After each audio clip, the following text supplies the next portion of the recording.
President of the Bahamas Electrical Workers Union, Paul Maynard, says he's looking forward to a good working relationship with Power Secure, the company contracted to manage BEC. He's pleased that government is moving ahead with the electricity reform bills, saying it's timely.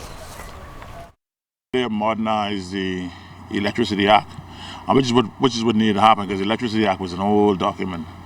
They brought it into the 21st century. We're waiting to meet with Power Secure in, I guess in the first or second week in December, and hear what they have to say. Then we'll go from there.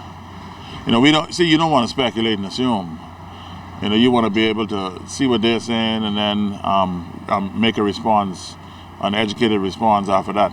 I requested a list of the people who've been there 20 plus years, 25 plus years, and 30 plus years. Mm-hmm. I requested that list. The union requested that list. To do what? So we can plan some strategies.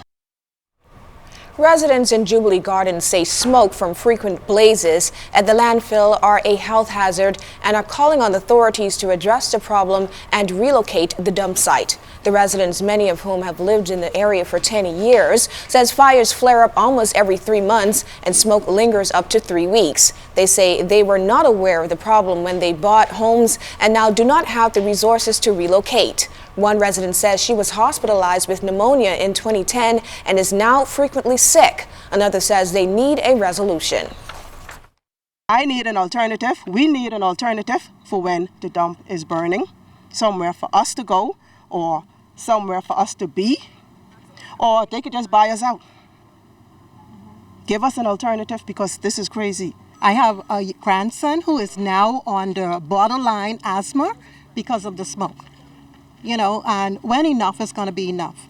I know all the time they're saying they're putting Bahamians first, but can you say to the people in Jubilee Gardens that y'all are putting us first?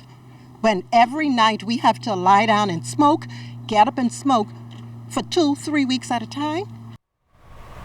Residents say they sent a petition to government but have not received a response and have never heard anything from officials at Renew Bahamas, the site's manager. Tanya Munker says it is difficult for her special needs child she has on a ventilator. Another resident, Jeremiah Jones, says they are handling both the smoke from the dump and the stench. He says residents are also concerned about the unknown because they do not know how they are being affected. I had to buy air filters, stuff to filter the air, filter the smoke for him. So I'll put him in his room and put on the air filter and keep him in there. And it's hard for him, but he has to stay in there. Could end up with conditions, asthma, and all sorts of unknown conditions later on down the road, just as a result of being subjected to these conditions, right? I mean, it may be a tedious and expensive process of moving the dump, but I believe that we can get some initial relief to the problem that we're facing here. Well, Renew Bahamas, responding to those concerns, says it sympathizes with area residents and its smoke suppression efforts are continuing. The company says it believes it's on the right track to addressing the long-standing issues at that facility and will continue its efforts to bring relief to residents and eradicate the incidents over time.